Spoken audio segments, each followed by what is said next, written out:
نورك الساري ومددك الجاري واجمعنا به في كل أطوارنا وعلى آله وصحبه ya nur hadratul kiram para habaib. Wabil khusus kepada paman kami Al-Habib Muhammad Ali bin Segaf bin Husain Ba'abud, juga guru kita bersama Al-Habib Muhammad Bagir bin Abdurrahman bin Ahmad bin Agil Ba'abud, serta Al-Ustadz Fatur Rahman yang datangnya dari Pasuruan, dan saudara saya Sayyid Al-Ustadz Ahmad Ridho bin Faisal bin Ali bin Abdullah Al-Hamid, serta pengasuh pondok pesantren Askar Kauni saudara saya Al-Ustadz Ahmad Saifullah, dan seluruh para asatid, para guru-guru ngaji, hadirin hadirat rahimakumullah.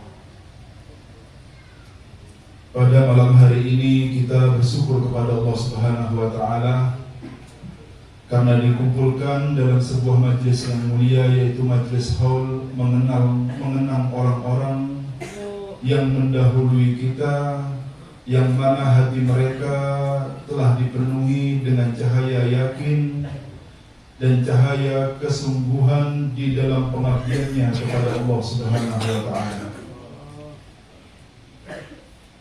Dan kita mempelajari sejarah orang-orang yang soleh supaya pada malam hari ini terjalin ikatan yang kuat di antara kita dan mereka.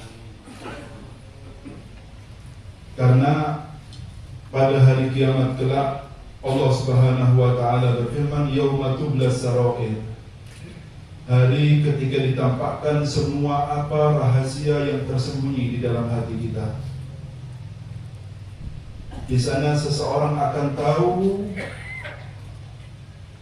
rahasia daripada cinta kepada orang-orang yang dicintai oleh Allah Subhanahu wa taala. Karena al-arwah junudun mujannadah wa ma ta'arafa minha ikhtalaf wa ma tanakara minha ikhtalaf. Karena ruh pada hari kiamat seperti pasukan yang baris berbaris, yang saling mengenal dan cinta. Dan cinta itu bukan hanya penampakan zahir, tetapi Allah yang menjadi hakim dan yang lebih mengetahui hati kita ini cinta kepada siapa. Bukan penampakan ketika mendekatkan diri dengan badannya dan sebagainya, tidak. Wa ma ta'arafa minha ikhtalaf, ketika Allah menjadi saksi apa yang ada di dalam hati kita, bahwa kita mencintai orang-orang yang soleh, kelak pada hari kiamat kita akan dikumpulkan dengan sedikitnya amal kita. Tapi sebaliknya, wa ma tanakara minha ikhtalaf, ketika di dalam dunia ini, hidup ini kita tidak menjalin hubungan dengan mereka, maka sangat kecil kemungkinan kita akan dikumpulkan dengan mereka.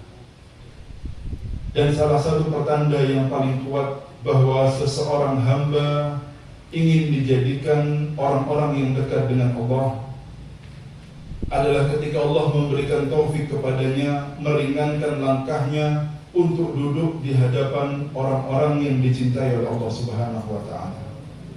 Ketika kita dimudahkan untuk duduk di hadapan mereka, itu pertanda yang paling besar bahwa Allah menginginkan kita untuk menjadi hamba-hamba yang dekat kepada Allah Subhanahu wa taala. Karena di dalam hikamnya, Sahibul Hikam Ibn Athaillah Iskandari radhiyallahu taala anhu ardhah, beliau berkata, subhan man lam yaj'alid dalil ala awliyaihi illa min haythu dalil alaih, wa lam yusil ilaihim illa man arada Allah an yusilahu ilaih. Petunjuk dari para aulia itu adalah petunjuk dari Allah Subhanahu wa taala. Dan Allah tidak meringankan langkah kita untuk duduk di hadapan mereka kecuali Allah berkehendak untuk menjadikan kita orang-orang yang dekat kepada Allah Subhanahu wa taala. Seandainya Allah benci kepada kita, tidak mungkin kita dudukkan di depan mereka semuanya. Karena rahmat selalu berada di sekitar mereka semuanya. Ketika menerangkan rahmat ini, Allah Subhanahu wa taala berfirman, inna rahmatullahi qaribun minal muhsinin. Khabar daripada inna barusan. Sesungguhnya rahmat Allah dekat dengan orang-orang yang muhsin.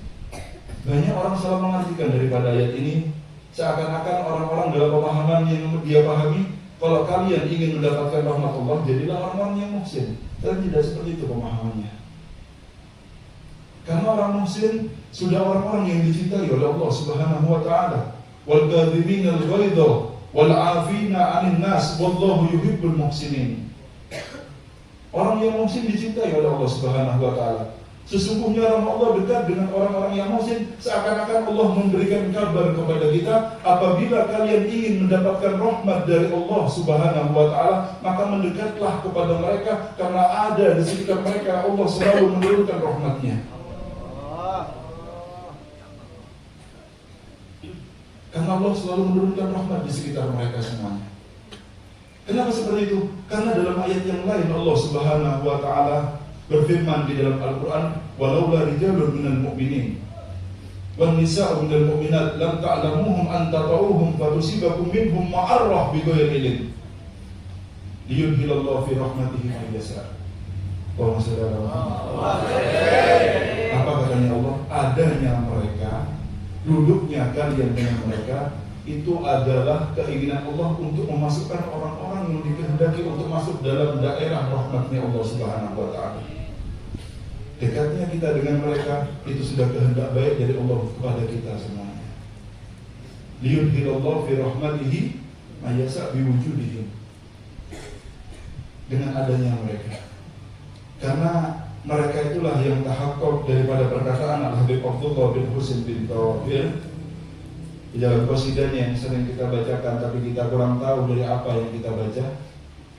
Ketika berkata, Rabbi skina waith nafi' mubarak yadumu fi kulli alama maris Rabbi skina waith.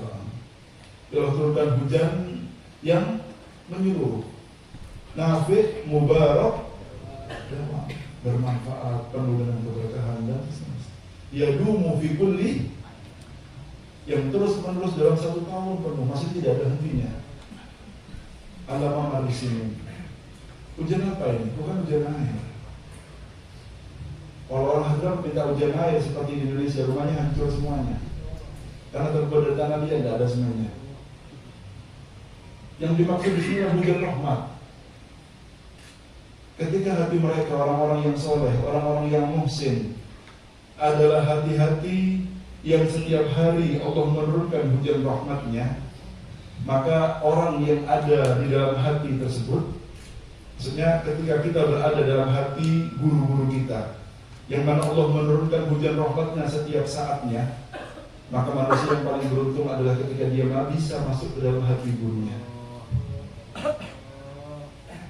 Karena ketika Allah menurunkan hujannya, maka dia akan mendapatkan bagiannya. Perumpamaan seseorang yang dia berhubungan dengan orang-orang yang soleh seperti kereta api. Walaupun nanti gerbongnya, terus lokomotifnya, gerbongnya, depannya eksekutif semuanya. Kita ekonomi, kalau bisa di bawahnya ekonomi. Dan memang begitu keadaannya. Ekonominya tidak layak masuk, di bawahnya ekonomi kita. Tapi selama masih terkait, ketika lokomotifnya berjalan, dia ikut berjalan juga, karena ada hubungan di sana. Tetapi walaupun kita eksekutif dengan ibadah seperti para malaikat dan lain sebagainya, tetapi tidak mempunyai lokomotif dan sambungan dari orang-orang yang mulia, maka seakan-akan kita tidak bergerak kemana-mana. Maka seakan-akan kita tidak bergerak kemana-mana. Jadi perlunya orang menyambung hubungan dengan orang-orang yang soleh. Bukan hanya hubungan biasa, tapi hubungan yang kuat. Karena ketika mereka bergerak, kita akan bergerak juga kemanapun mereka pergi. Dan yang menjadi saksinya adalah Allah Subhanahu wa ta'ala. Perlu seseorang untuk menjalin hubungan ketika di atas muka bumi ini, karena itu pertanda yang paling kuat bahwa dia adalah orang-orang yang dikehendaki baik oleh Allah Subhanahu wa ta'ala. Ketika berbicara tentang ta'alluqat, hubungan hati dan lain sebagainya, ketika kita mengingat sebuah hadis yang disabdakan oleh Rasulullah SAW mengenai sab'atun yudhilluhumullah fi dhillihi yawma la dhilla illa dhilluh. 7 golongan manusia yang akan dinaungi di bawah arsy Allah Subhanahu wa ta'ala ketika pada mahsyar. Yang mana Allah mendekatkan matahari di atas kepala manusia pada saat itu jaraknya 1 mil. Dan sampai ngeliat matahari itu kan kecil karena jaraknya terlalu jauh. Sudah kadang-kadang sumuk, kepanasan seperti ini keadaannya. Dan gimana kalau jaraknya 1 mil di atas kepala kita? Besarnya seperti apa? Dan panasnya seperti apa? Bayangkan coba. Pada saat itu ada 7 golongan manusia mulia disebutkan oleh Rasulullah SAW, yang mereka akan berenang di bawah arasnya Allah, bertiup kepada mereka angin yang berhembus dari surga, dan di depan mereka ada pemimpin dunia dan akhiratnya yaitu Rasulullah SAW, yang seandainya mereka tidak masuk surga sudah cukup dengan kenikmatan itu semuanya. Duduk dengan Rasulullah SAW. Salah satu dari 7 golongan manusia ini yang berhubungan dengan ikatan hati adalah rajulun qalbuhu mu'allaq bil masjid. Adalah seorang laki-laki yang hatinya terpaut kepada masjid. Ajaibnya di sini berkata terpaut. Dia ada hubungan hati dengan masjid. Walaupun badannya terkadang di luar masjid.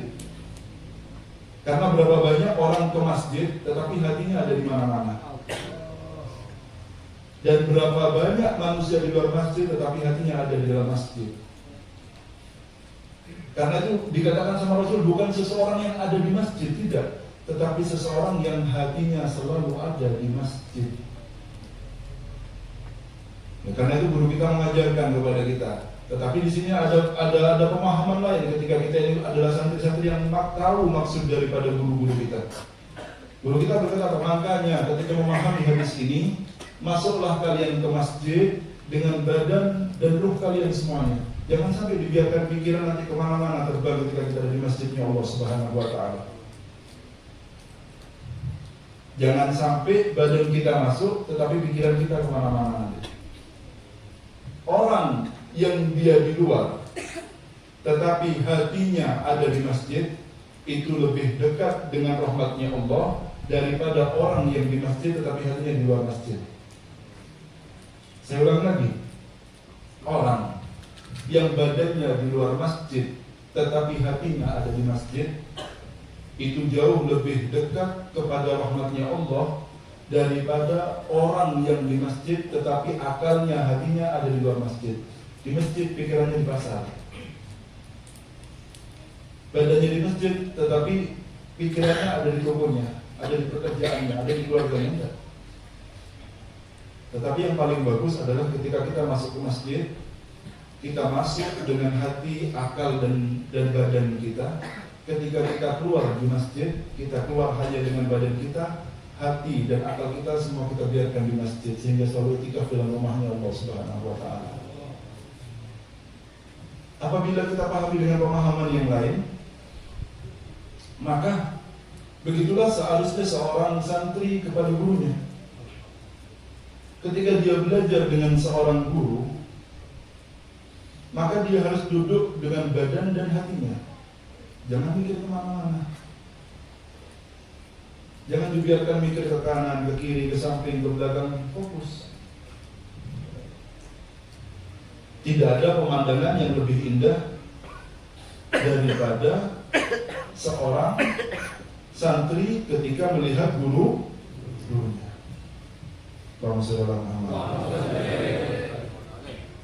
Ya. Dan permisalahan santri ketika duduk di depan guru telah dicontohkan oleh orang-orang yang mulia, yaitu para sahabat Nabi Muhammad SAW. Bagaimana keadaan mereka duduk depan gurunya? Ka'anna ala rusuhim mutar. Seakan-akan di kepala mereka ada gurunya, takut kalau bergoyang gurunya terbang di mana-mana. Tidak berani mengangkat kepala sama sekali, bukan karena dibuat-buat, tetapi karena takdim yang besar kepada gurunya.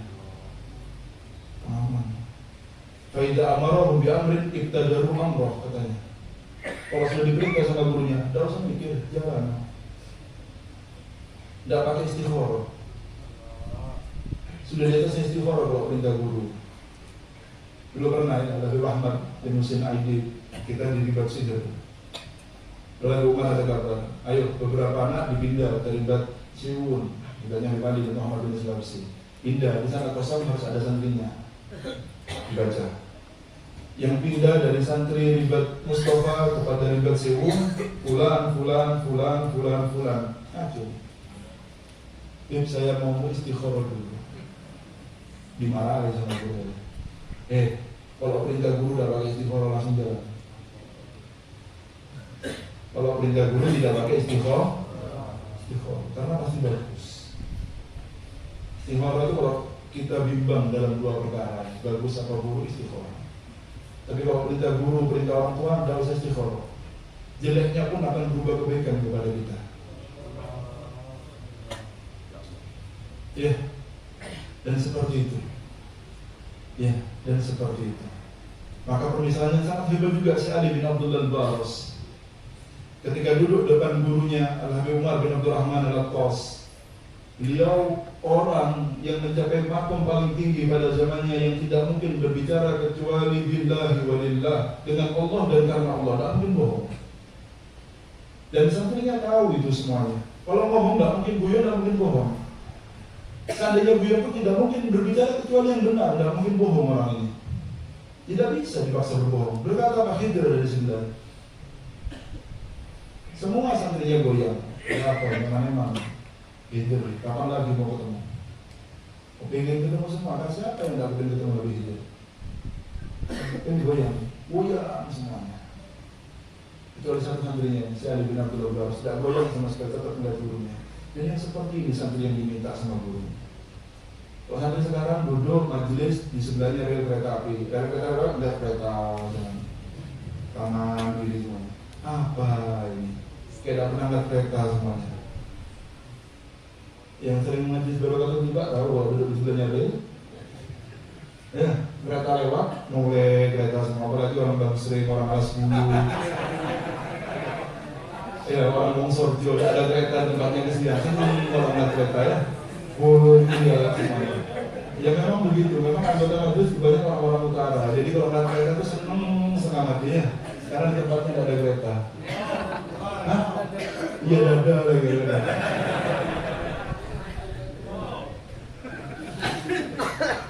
Jangan ya, duduk, jangan gerak.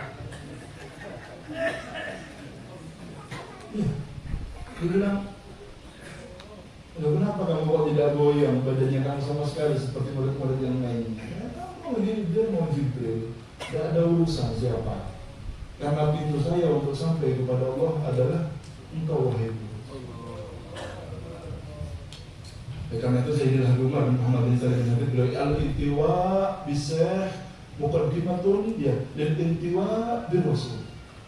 Kesungguhan kita, totalitas kita kepada guru kita, baik badan dan hati kita, itu adalah permulaan untuk totalitas kepada Rasulullah SAW. Pintunya, ya, pintunya. Nah, ini hubungan ini perlu. Karena kenapa kalau saya bilang dari permisalan kita seperti masjid ketika duduk dengan guru, kita duduk dengan guru, walaupun kita jauh, ya, tapi biarkan hati kita dan pikiran kita selalu dengan guru kita. Kita dulu tidak ngerti mana hubungan ini ketika kita tanya dengan guru kita jauh sebentar lagi. Dan kita sama keadaan jauh dengan dekat dengan guru kita. Lalu bagaimana kita ini supaya selalu terhubung dengan antum? Lalu bilang, kalau guru saya, Nabi Umar berkata apa? Ya jangan dilepas khulasoh. Kalau guru saya pesannya, jangan dilepas khulasotul madal. Wiritan pagi, duhur, asar, maghrib, isya, jangan dilepas. Selama kalian tidak melepas, tidak akan terlepas. Selama kalian tidak melepas, tidak akan terlepas.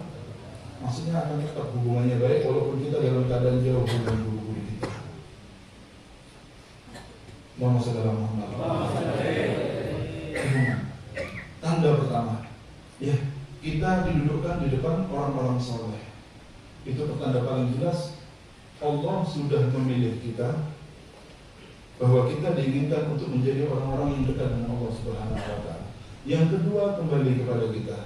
Karena waridah, pemberian dari Allah Subhanahu wa Ta'ala itu selalu datang ketika kita duduk di hadapan mereka. Karena qabul diterima oleh Allah Subhanahu wa Ta'ala, itu selalu menyertai dengan orang-orang yang bertakwa seperti mereka. Ya. Innama yataqabbalullahu minal Muttaqin, yang diterima hanya amalan orang-orang yang bertakwa, dan kita masih belum golongan orang-orang yang bertakwa. Kalau mau diterima amal dengan mereka, ibadah dengan mereka, duduk di majlis mereka, itu lebih dekat dengan diterima oleh Allah daripada kita ibadah sendiri, duduk sendiri, dan belajar sendiri. Tidak. Dari sini kita paham bahwa duduknya kita di depannya para wali-walinya Allah itu lebih afdol daripada kita harus beribadah sampai terpotong-potong kaki kita, karena lebih dekat dengan qabul dari Allah Subhanahu wa Ta'ala. Dan amal kalau diterima tidak bisa dibandingkan dengan apapun. Dekat terus, jangan jauh-jauh. Nanti diambil sama setan nanti kalau terlalu jauh. Ya, kalau iyarahul hima yusiban yarka'afi. Hati-hati, jangan sampai lewat batasannya, nanti keluar sedikit disikat. Setan sudah nunggu semuanya. Tapi kalau kita masih dekat dengan mereka, tidak akan kemana-mana. Maksudnya apa? Ya kita masuk dengan guru kita, dengan badan. Seandainya kita harus pulang dari masa belajar kita atau dari majelis mereka, ya biarkan hati kita bersama guru-guru kita sehingga kita tidak terputus sama sekali, kapanpun dan dimanapun. Ya, kapanpun dan dimanapun, harus seperti itu. Dan ketika Allah memberikan pemberian seperti dalam majlis-majlis seperti ini, itu membutuhkan wadah. Dan wadah yang menampung pemberian tersebut adalah hati kita. Maka semakin kosong. Maka hati ini ada badan, dan hati ini sawagil wal alaik. Yang subul ini badan. Ada orang ini sibuk badannya sehingga tidak ada waktunya untuk kebaikannya, karena memang sudah tuntutan kehidupannya. Ada orang yang dia tidak sibuk mungkin dengan hal-hal duniawinya, karena mungkin ada yang mewakilkannya dari anaknya, anak buahnya, santrinya dan sebagainya. Tetapi ada yang sibuknya dengan alaik. Tapi pikirannya gimana supaya targetnya, supaya hatinya yang bergerak terus. Dua-duanya mahrum. Dua-duanya mahrum. Minta yang kosong. Harus ada waktu kita ini mengosongkan diri kita ketika kita duduk di hadapan mereka semuanya. Supaya ketika pemberian nafas Allah itu turun, mendapatkan wadahnya sedang kosong, dan ketika kosong itu bisa menampung. Ketika kosong itu bisa menampung. Belajar profesional dalam segala sesuatu. Paham ya? Belajar apa? Profesional maksudnya apa? Maksudnya apa? Kalau saya kerja ya kerja. Tapi waktunya ibadah, jangan kepikiran kerja, tidak profesional namanya. Kalau sampai kerja, jangan kepikiran ibadah. Kalau sampai duduk depan guru, jangan hatinya dibawa kemana-mana, itu tidak profesional namanya. Biarkan kosong. Biarkan dulu untuk utang, kerjaan, hilangkan semuanya dulu. Sekarang ini akhirnya sampai nanti kalau sudah pusing-pusing itu buka waktu majelis, akhirnya tidak selesai nanti. Biarkan kita tenang dulu ya, istirahat dulu dari support dunia itu. Ketika ada di majelis itu biarkan seakan-akan kita tidak punya apa, istirahat. Akhirnya disiapkan sebaik-baiknya. Kosongkan supaya masuk, ya. Makanya saya berikan farriq qalbaka minal aghyar yamlahu Allahu bil ma'arif wal asrar. Harus difarriq dulu, harus dikosongkan dulu harinya dari hal-hal yang jelek, baru akan dipenuhi nanti wadahnya oleh Allah Subhanahu dengan rahasia-rahasianya Allah Subhanahu. Tapi kalau tidak kosong, mau diisi apa? Orang ada isinya sudah. Nama kerjaannya, pikirannya, akalnya, semua macam-macam. Hatinya macam-macam sudah isinya. Karena itu ya, dahulu karena kurangnya ilmu dari keluarga kita ini, kadang-kadang paman-paman kita ini apa semuanya, kalau melihat anaknya, ponakannya sudah mulai sukses dalam dunianya, kerjaannya sudah mulai naik, ya, uangnya sudah mulai banyak, pangkatnya mulai tinggi, lama-lama kita juga dalam takut aja ya lagi, karena kau jadi uang lanang temenan, yang dulu perempuan gak dari dulu itu. Takut aja ya wadah dia. Diam ya. Kalau kita kadang kita tidak tahu rejal kecuali Habib Soleh bin Muhsin Al-Hamid. Kita ini tidak tahu rejal kecuali Habib Ja'far bin Saifun As-Segaf. Kita tidak tahu rejal kecuali Habib Abu Bakar bin Muhammad As-Segaf. Ini rejal namanya. Masalah ini kita tidak kenal rujulah. Kita masih tifil, belum dewasa sama sekali. Kalau dewasa itu mereka yang sudah bisa tahu betul makna daripada kehidupan. Sedangkan kita ini belum tamyiz masih bahkan. Walaupun dengan tuanya umur kita belum tamyiz masih. Karena masih tidak tahu harganya dunia akhirat, sibuknya sama dunia, tidak tahu akhirat, belum tahu. Tidak tahu kanan sama kiri, itu belum tamyiz namanya, bukan belum balik. Gimana? Kita belum tamyiz masih. Dengan tuanya umur kita. Nah, baru kita kasih ambil hitung-hitungannya. Manusia meyakini bahwa akhirat jauh lebih bagus daripada dunia. Seharusnya kalau meyakini akhirat lebih bagus daripada dunia, sibuknya untuk akhirat jauh lebih banyak daripada sibuknya untuk dunia. Tetapi buktinya di dunia kerja ada waktu berapa satu hari? 8 jam kalau kerja pegawai negeri, kalau toko 24 jam. Kenapa coba ya? Tutupnya jam 2, bukanya jam 7 pagi. Ada waktu, bukan ada waktu, ada terus. Untuk ngaji Al-Quran 1 jam tiap hari tidak punya waktu. Ini namanya belum tamyiz. Belum dewasa. Tamyiz tahu sudah mana yang baik, mana yang buruk. Tamyiz itu namanya balik namanya juga. Tidak tahu kanan kiri, mana kanan, mana kiri, bingung mas, kiri dulu. Itu belum tamyiz namanya. Kita ini belum tamyiz, sudah TV masih anak-anak. Tidak paham arti kehidupan sama sekali. Mereka berbicara. Makanya kalau sudah ada paman-paman bilang takut aja dari mana ada terjadi lahir soleh di musim al-hamid, itu baru laki-laki sungguhan. Karena tahu maksud dari penciptaan kehidupannya. Ini Habib Ali, Habib Ja'far, Habib Walid, Habib Faisal, Habib Hasim, dan ini kakek daripada Ustaz kita Ahmad Saifullah, supaya pelajaran. Ya, mereka itu orang-orang yang tahu betul inna Allah astara minal mu'minina anfusahum wa amwalahum bi anna lahumul jannah. Dijual jiwanya, dijual harganya untuk membeli surga. Ala inna sil'atallahi ghaliyah, ala inna sil'atallahi jannah. Pemberiannya Allah, hadiahnya Allah itu mahal katanya ini Nabi. Sampai anggap murah. Apa sih? Surga. Sampai mau beli apa untuk masuk bisa? Sampai harganya berapa surga? Seandainya nyawa dan harta kita korbankan dan kita mendapatkan barang yang namanya surga, itu murah masih. Tapi orang tidak tahu harganya surga. Ya, Allah itu ya, jangan dianggap murah. Jangan dianggap sampai berapa sedikit, insya Allah melebus surga. Surganya kakeknya lah. Kali enak kalau ngomong. Orang-orang dulu korban semuanya, nyawa yang dikorbankan. Harta dikeluarkan semuanya supaya apa? Masuk surga. Dan kita ninggalkan tidur untuk bisa bangun walaupun hanya 10 menit 2 rakaat sebelum subuh berat. Kok jadi mengorbankan korban nyawa apa? Korban tidur dulu coba ya. Korban tidur. Ayo waktu ini jangan ngantuk bangun no. Jangan korban nyawa, terlalu mahal nyawa. Korban apa di? Kalau uang sampai berat jelas itu. Jangan Allah semua ini. Apanya Allah. Kemenangan ini. Sampai Jumatan yang berapa uangnya ya? 2.000. Ya bisa ambil 10.000 sudah yang lain. Berapa 10.000? 1 bulan sampai nyumbang untuk masjid hanya 40.000. Mahal mana sama paketannya? Hah? Paketan positif ya? Ayo, kalau 10.000 lah, kalau 2.000 1 bulan 8.000. Kalau 5.000 1 bulan 20.000. Tidak cukup bahkan untuk makan 1 harinya sampai beli surga dengan apa? Uang 20.000 itu 1 bulan.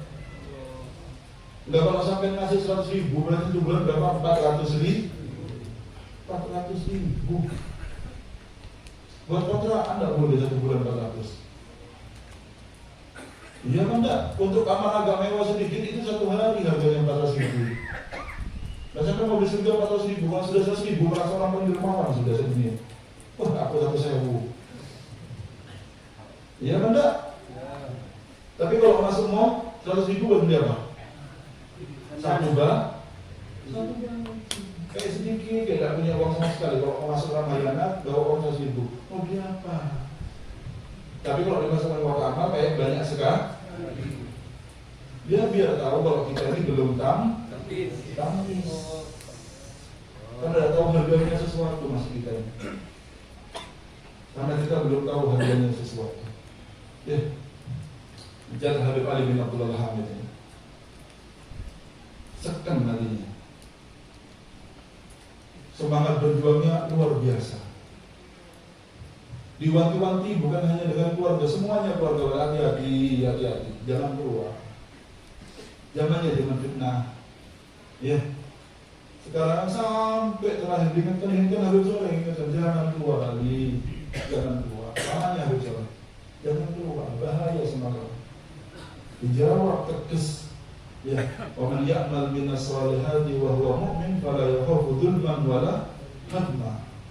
Orang yang sudah beramal soleh, sedangkan dia dalam hatinya ada keimanan kepada Allah, tidak takut yang namanya hancur, tidak takut yang namanya didolimi, tidak ada.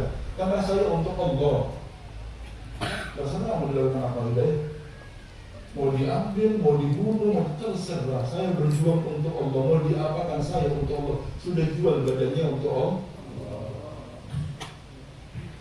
Jadi balik namanya. Jadi sudah balik. Kalau kita berubah, kumpul dengan orang balik supaya bisa meniru kebiasaan orang-orang yang baik. Anak kecil, Pak, kalau melihat orang tua ingin niru apa yang dilakukan orang yang dilihat, itulah kita kumpul di sini biar seperti ini. Paham nggak? Anak kecil kalau kata orang tua minum apa itu yang pengen diminum, melakukan apa itu yang pengen diibu. Dan itulah perumpamaan kita sekarang. Jadi kita belum balik bahkan.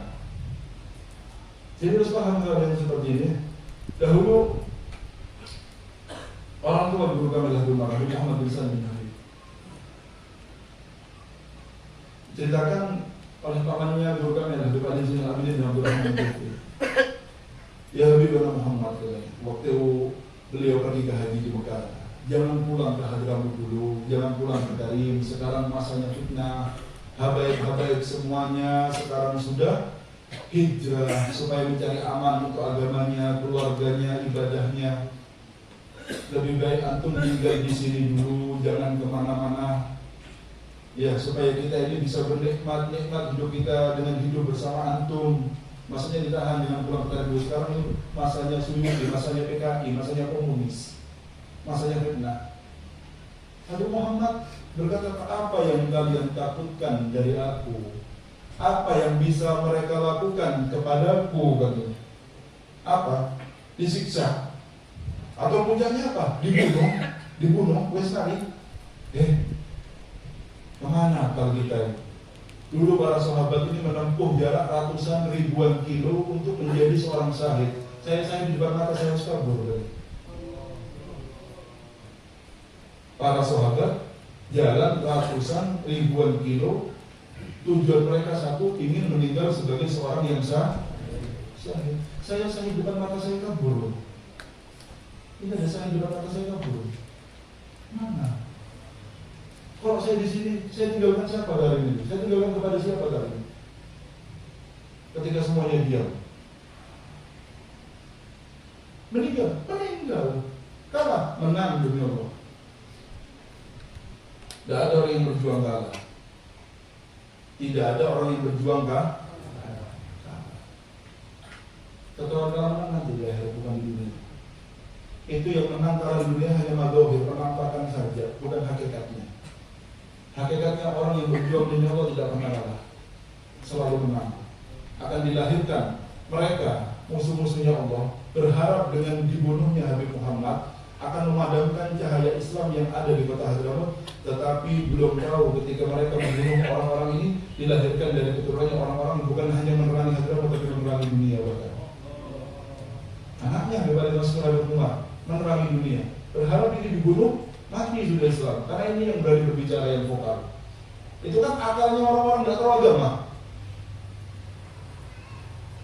Ternyata ketika dibunuh lahir dari keturunannya ini orang-orang hebat yang bukan hanya memerangi Hadramut tapi memerangi dunia semuanya. Berarti hakikatnya Habib Muhammad menang apa kalah? Menang. Dulu kakek mereka Sayyidina Husain dibunuh di Karbala. Menang apa kalah? Menang. Karena punya anak Imam Ali Zainal Abidin, Imam Muhammad juga Ja'far Shadiq sampai Dan sekarang Islam menyebar dari keturunan Sayyidina Husain semuanya. Karena orang yang berjuang tidak mungkin kalah. Orang yang berjuang tidak mungkin kalah. Sedangkan ini terbunuh, ini kalah, ini apa, secara kasat mata itu hanya menampakkan duniawi saja. Itu hanya penampakan dunia saja. Akan tahu nanti di akhirat siapa yang menang dan siapa yang kalah. Ya, hati kita ini perlu ya kita pertanyakan bagaimana hubungan kita dengan orang-orang yang baik yang hidup atau yang sudah meninggal. Kita kuatkan ikatan mereka, kita dengan mereka semuanya. Ya, karena ini adalah modal kita dan kita tidak punya modal apa-apa. Kita tidak berharap dengan ibadah kita untuk diterima karena kita jauh dari golongan orang-orang yang bertakwa. Tidak takwa sama sekali kita ini. Harapan kita adalah hubungan baik kita dengan mereka. Ya, karena almarhum man ahabba yaumil qiyamah. Seseorang itu dikumpulkan dengan orang-orang yang dicintai pada hari kiamat. Ya, biarkan Allah yang menjadi saksi hati kita bahwa kita cinta kepada orang-orang yang saleh. Kita kuatkan ikatan ini selama Allah masih memberikan umur kepada kita semua, dengan harapan kita bukan hanya berhayal untuk bisa berkumpul dengan mereka, tetapi benar-benar dikabulkan oleh Allah, kita dikumpulkan dengan mereka di dunia, di barzah sampai di akhirat. Hadza minni wa lakum. Assalamualaikum warahmatullahi wabarakatuh.